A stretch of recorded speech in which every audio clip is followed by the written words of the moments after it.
Soul family, welcome back to the channel. I appreciate you being here. My name's Sean. This is Follow Your Path.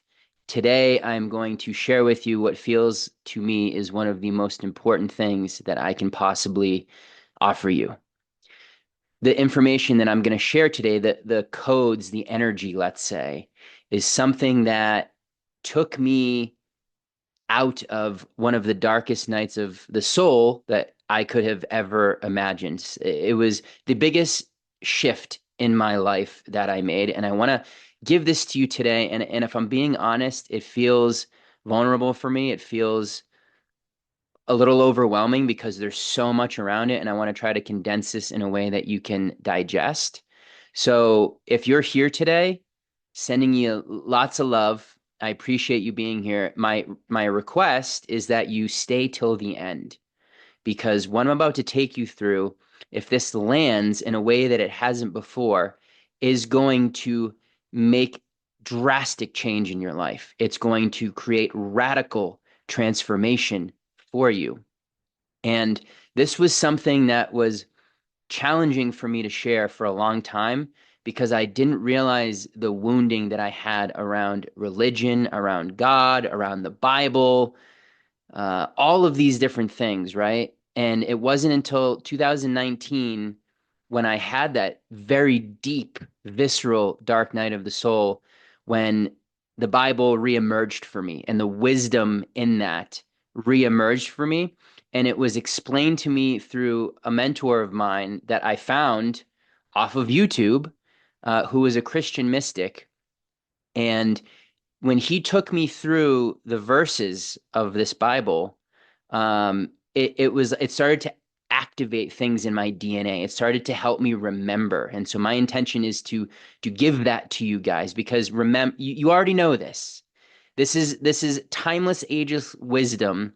And you have to think about this. We are alive during this time for a reason. We were chosen to be here for a reason. And what's happening is this, I'm going to use a big word here, this anthropomorphic view, this lens of God, of the creator, of all that is, of source. Because of the way that religion brainwashed so many people, and if you grew up going to church like I did, this will definitely be there for you.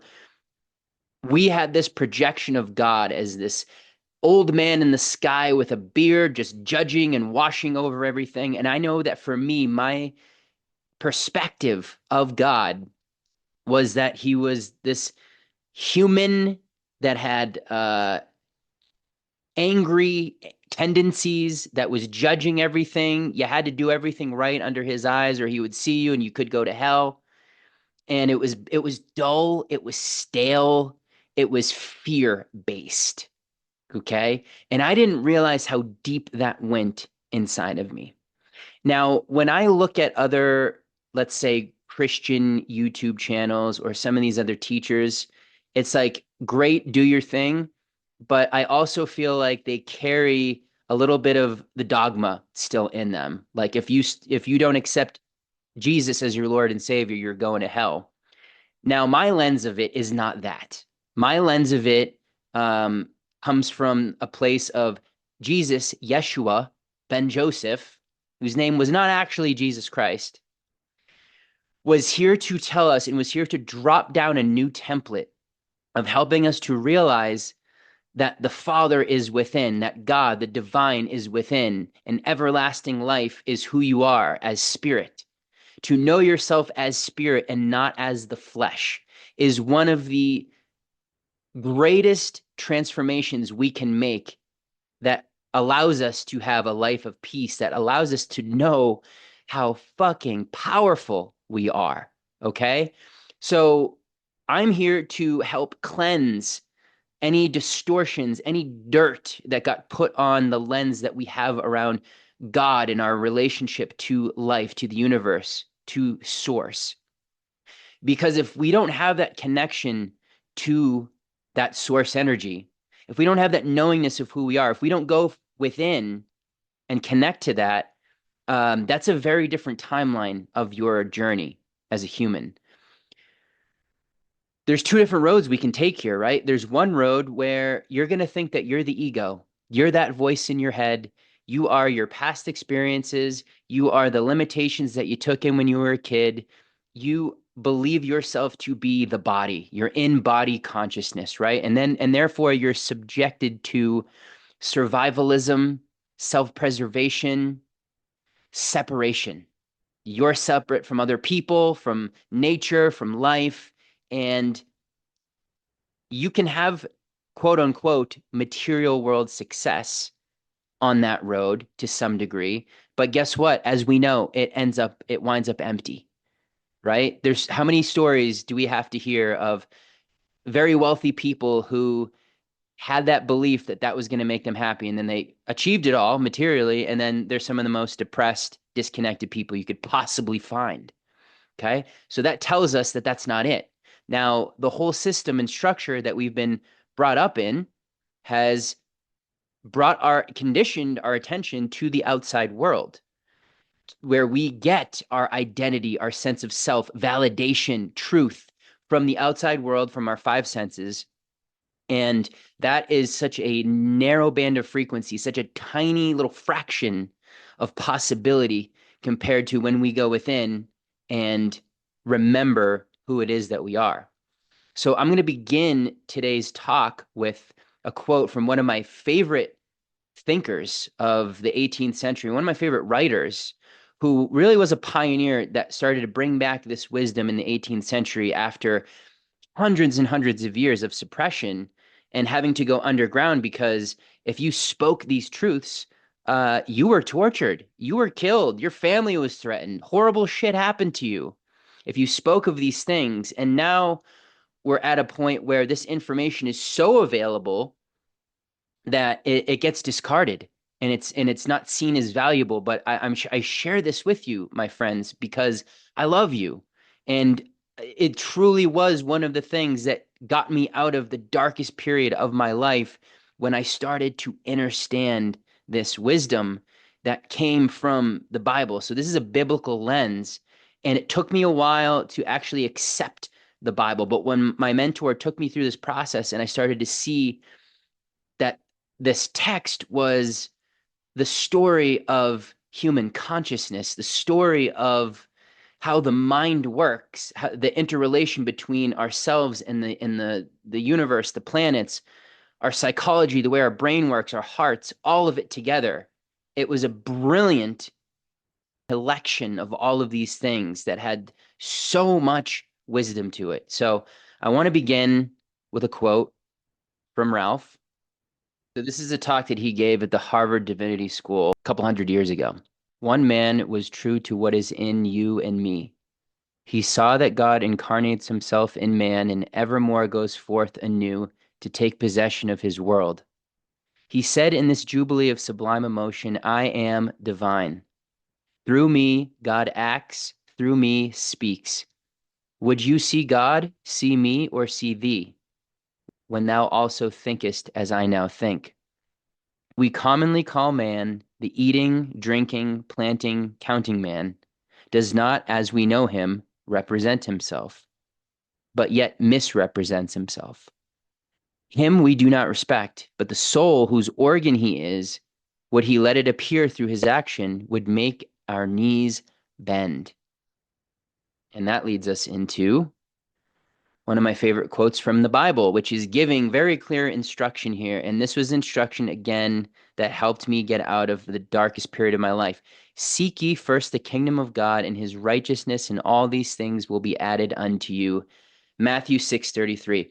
Now, if you have any sort of religious trauma or block against even just hearing Jesus or the word, the Bible, I want to say I love you and I get what that's like, but let's play with putting that down for a second so that we can actually let this in, because it's so important.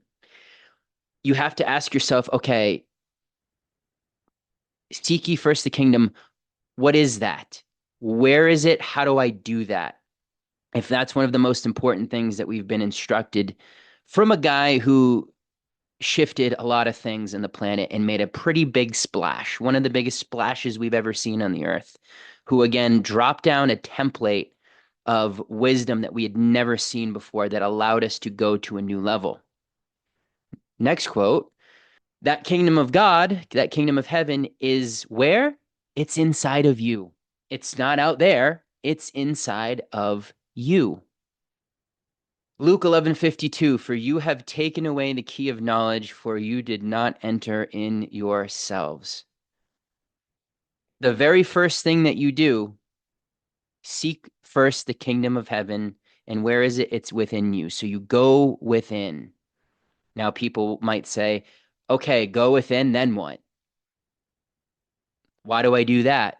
They maybe have this image of some uh, guy on a mountaintop with a long beard and a turban meditating or chanting. No, this is the recognition that God is inside of you. That divine aspect of you is within and needs your attention to go within to connect to that.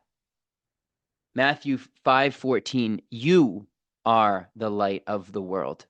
Let your light shine before others that they may see your good deeds and glorify your Father in heaven. So, how this speaks to the shift that's happening on planet Earth right now. Again, we're shedding the skin, the distorted consciousness of God as a man in the sky, judging, vengeful, angry, like our dads. That's purging out. And we're coming to a recognition and a knowing of what is being said in these Bible verses, which is the divine is within you, the Father is within you. If you get out of the way and you let go of your identity, then you start to connect to that divine voice within you. So when you meditate, when you get quiet, when you slow your brain waves down, so they're no longer in everyday beta brain mode, right? Where it's like that's just the status quo. When you take intentional time and you breathe a little bit and you slow it down and you're in that stillness, you might have to go through a period of your thoughts cycling. And this is great because when I teach people this, it's like, hey, you have to recognize how insane your ego is. And the only way you're going to do that is to sit down and be an observer. Just for even 10 minutes a day, sit down and just watch your thoughts. And who's the one listening to them, right? It's you. It's the consciousness beyond that identity mind, that narrator. Because if you think that you're the narrator, things are really going to suck, right? That judgmental narrator voice never has been you, never was, but a lot of people think that it is them. Now, even people who are aware, who are conscious of this, still get owned by that narrator, that judgmental voice that is beating them up or creating doubt or doing whatever. So the instruction here is to go within and discard all of that. See that for what it is and come to a place of quietness, even if it's just you observing the mind so you can see for yourself that it is not you and that these crazy thoughts are not coming from the real you. Eventually, what will happen is you'll go down into theta, your brain waves will become very slow, and this is where you connect to heaven. This is where, so I didn't put it on here, but the story in the Bible of Moses leaving Egypt, the control of the Pharaoh, which is your ego identity mind, which wants to keep you a slave, you have to cross from the left side of the brain into the right, which is the whole Matrix movies were about this too. And please try to stay with me. There's so much here. My brain is just like going to so many places right now to try to put these connections together. So just stay with me here. When you leave the egoic identity mind, you have to go through the Red Sea, which is your emotions, and the emotions that have previously ruled over you, you have to part the Red Sea as Moses did to get to your liberation and lead your people to the promised land, to lead yourself to the promised land. Now, the Pharaoh is going to come chasing you, right? The thoughts of fear, the thoughts of doubt, the thoughts of judgment, they're all going to come racing after you. And then what did Moses do? He collapsed the Red Sea onto them, meaning he rose above his emotions. When he made his way through the sea, he let the emotions come back in and his thoughts were destroyed, right? Because now he was above the water. He was above the emotions. They didn't have power over him anymore, which is how it's always been. Your emotions are tied to beliefs that you've you've taken in since childhood, most of them are limiting and don't serve you. Probably 95% or more of your internal beliefs don't serve you, right? So they have to be seen for what they are, examined and discarded and left behind. And you do this by getting into the present moment, by going to the right side of your brain, the right hemisphere, which, again, there's so many Bible verses on this, and I'm going to talk about this later. But this shift, guys, that I'm talking about is, okay, and one more here. Psalm 82, I have said that ye are gods, and all of you are children of the Most High. What does that mean? Children of the Most High. You are a child, a product, a fractal of source energy of all that is, which is straight up unconditional love. It's the highest octave that you could reach of oneness. The highest expression of love is where we come from. And we play a game of forgetting that to have these human experiences, which truly is God in form getting to know itself. And all of the data that's flowing through our consciousness is being recorded in the subconscious mind, which is like the cloud computer. And all that data goes back up to the one. And through all of us, the universe knows itself and it expands. Very powerful shift. When you realize that you are not little you carrying around a little me perception that is entirely based on a fractured psyche, a wounded, fragmented psyche. There's no greater shift that you can make. When you get out of the way and you realize that you're not the judgmental narrator, all possibilities now exist. You recognize that in every single moment, you are a creator that God has bestowed upon its child. Its most beautiful expression of itself into human form. All creation is finished. All the blessings are here. And if you adhere to this wisdom, which came to us in the form of the Bible and through other great teachers, you will have peace. You will have heaven on earth. You will have your birthright, which was only taken as part of the game that we're playing through evolution to find ourselves again, to come back to the truth, to remember who we are. But these works have to be put in practice, right? Faith without works is dead. So faith is knowing who you are despite what your five senses tell you, despite what you see in the outer world, despite what your circumstances are. You have to say, fuck you to your circumstances. That's not it.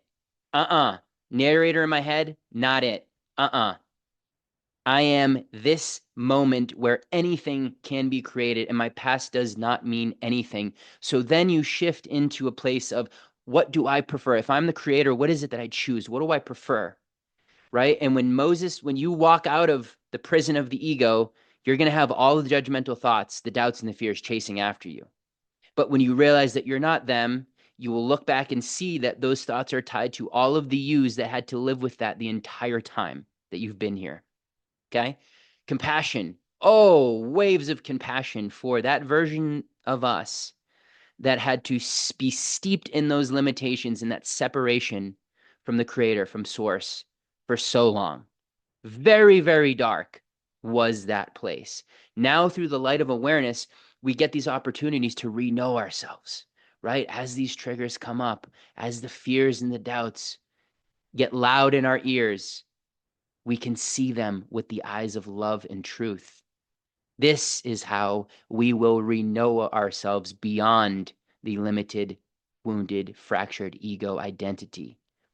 All of these opportunities where we previously got triggered from limiting beliefs, where we had fear come in and shape the way that we think and how we feel, when those come up now, you get to re-know yourself by seeing these things with a renewed mind of truth. The outer world trying to hypnotize me. This old fear that used to terrify me and just keep me anchored into the same place over and over again. I love you. I see you. I know who I am. And I move forward knowing that I am eternal spirit, knowing that this outer world is an illusion. I'm the creator that gets to enjoy this experience and gets to say yes and pursue his inner desires, which are given by life, right? This is the only way to do this. It's the re-knowing of the self, not as little me, but as divine I am. And when you step into this I am consciousness, which is what I help people do, which is what I went through myself. And in order to do that, I had to purge all of the religious stuff, all of the distortions around the word God and Jesus and Bible and all that. I had to purge that to make that trip across the river, to go across the bridge from little me to the true self. This is the process that so many people are in right now, that true journey of I am. You cannot do I am through your head. You have got to feel it. You have got to slow the brain waves down. You've got to, in meditation, that is the only place that you can connect to who you really are, right? Out in nature, anywhere that you're going to slow your brain waves down, that is where you switch over to the right side. You literally have an electrical switch in your brain. You activate the pineal gland, which is the seat of the soul, and you have then access to that intuitive wisdom, which is beyond memory, which is beyond all of the strategies of the ego and how it thinks it's going to succeed and how it thinks it's going to get what it wants. All of that has to be discarded, right? This is why guys like Joe Dispenza teach in his workshops where miracles are happening left and right. People are healing 20-year neurological disorders. People are getting out of their wheelchairs. Like, these things are happening right now. And he teaches this at his retreats, where you go to a place of no thing, no where, no time, and no how. You're just pure awareness, because then you're free from limitation. You're free from the how do I, when will it happen? I'm not good enough. I tried it before and it didn't work. Like, all of that stuff is little you, right? Now, when there's nothing for that to stick to because you realize that your true identity is the divine in form, uh, so many beautiful things happen, my friends. You stop taking things personally, because when people out there that are caught in that illusion and that dream say things to you, or they come at you or judge you, you can see where they're coming from, because you were once coming from there. And it's not I'm higher than you, it's not I'm better than you, it's you realize where they're at. And again, there's a lot of compassion, because we know how shitty that is to be trapped in that place with no way out. You think that's you. I have so much compassion for those parts of me that still get sucked into that, and then also people that are sucked into that out there. And so I get why Jesus was so filled with love and compassion, because he knew who he was more than anyone that's ever been here. And he had that direct access to the Father, to the divine inside of him. He knew who he was, and he was trying to help others remember who they are, and how to get there through these instructions offered through the Bible, which were then taken literally and so distorted that we, for so many of us, ran away from it. And we were like, fuck that. I don't want to hear about it. Get it away from me. And so my intention here is to bring this back in a grounded and balanced way, because I know a lot of you are going to relate to me on this, on how far that pushed me away, the thing that I actually needed to heal, to transform, to get out of the dark night of the soul, and to thrive and be a creator of my experience, to empower myself again. I created this channel, my beautiful friends, because I love you, and you're ready to receive this. You are ready to make that shift. And yes, those parts of you will resist it very strongly, as mine did, which is why it led me to be in my car, fighting, trying to hold on, trying to survive, only for me to recognize this isn't it. And look what that has gotten me. And I laughed. I had such a good laugh at myself when this wisdom started to kick in. There was so much compassion, because I realized that shame from my outer circumstances was an illusion that was created from an interpretation of, look at me, what are people going to think? I'm not good enough. Like, clearly, look where I'm at. And what I recognized was the truth of all of this got created out of fear. All of it. None of this has anything to do with my choice, my true choice, my true desire, which is to live an empowered life, enjoying myself, laughing, being around people I love, sharing this feeling of empowerment and authenticity, being free to be who I am, being free to express myself, and not this people-pleasing guy in a box trying to just shuffle his way around this physical world. And like, no wonder, like, for people who are spiritually on this path big time, you had to go through this process very intensely, right? If you're here watching this, I know that you went through this process intensely. It was not easy to shed the ego, and you might be in it right now and still having a lot of trouble shedding that part of you. Big love. What you're doing, this is the hero's journey. It's not supposed to be easy. But one thing that I really want to offer is you get to not have this be such an experience of suffering, right? See what's happening, prioritize slowing your brain waves down, even just for 15 minutes a day, and it's going to make a massive difference.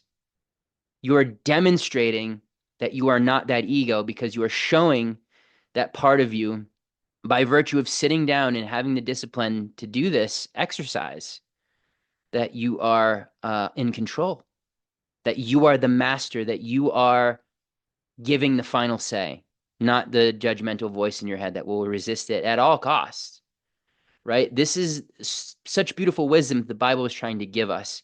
Hey, this is the process that you go through when you are ready to leave the prison, when you are ready to leave Egypt, right? You will be led out into the desert. You'll wander. You'll be tempted, as Yeshua was, by the devil, which is the material world, which is, all the aspects of your ego. They're trying to get you to go back to who you were. This is the process that we're in. This is the journey of I am. And this is what I am here to help people with, and why I had to go through it so intensely for a very elongated period of time. I thought I was going to go through this quickly. My soul was like, nope, you need about 8 years of this stuff, where I took big leaps forward, steps back, big leaps forward again, big step back, big leap forward, a spiral pattern of growth, you could say. So, the more you can slow things down and recognize that you are the creator in this now moment, the divine flows through you. It's not you acting, it's not you doing, it's life animating you, breathing through you. You're going to have a much easier transition, and your magic's going to come alive, and beautiful things are going to start to reveal themselves. My hope and intention is that this lands for you in some kind of way, and that you came for the journey through this whole video. I know it's a lot. It feels like a lot for me as I'm saying it. I feel like, wow, like there's so much energy moving through me. There's so many places that this could go. But for now, let's keep it there. Okay? Let this sink in. If you're watching this, watch it again and again and again. Okay? I'm going to do a series of master classes on this that are going to be structured in a way that can really help you to ground these things in, so that you don't do what I did and spin your tires for years and years and years. Okay? I have been a student of this for a long time, since I was about 21 years old. I'm now 37, and this is every day for me. And it helped me immensely to be able to put different pieces of the puzzle together that helped it to connect. So that's what I want to do for you guys. I pull information from my own divine channel, from other beautiful teachers, and I try to connect all the dots in a way that helped me the most, in a way that I feel will help you the most as well. Because my dream, my intention, and again, why I created this channel, is to see everybody on this planet thriving, empowered, not in poverty consciousness, not in lack and limitation, not in fear, but in the knowingness of who you are, so that your authentic expression can shine through, so that it can flow through. How epic would this planet be with everybody doing that? Where we get to be blessed with the authentic energy of all beings. Like all of your interactions get to be from that place. Oh, that is such a beautiful world. That's heaven on earth. And if I want to see, if I desire heaven on earth, guess what, y'all? I got to create it myself. I got to take the first step on that. And so do you. But this is possible. And this is why we're alive during this time, because we're meant to reconnect to that divine aspect of us so that we can be free, so that we cannot be limited anymore. And our authentic expression, our unique self-love story can pour through effortlessly, no trying. It just happens because you're in the present moment. And that's where it comes through.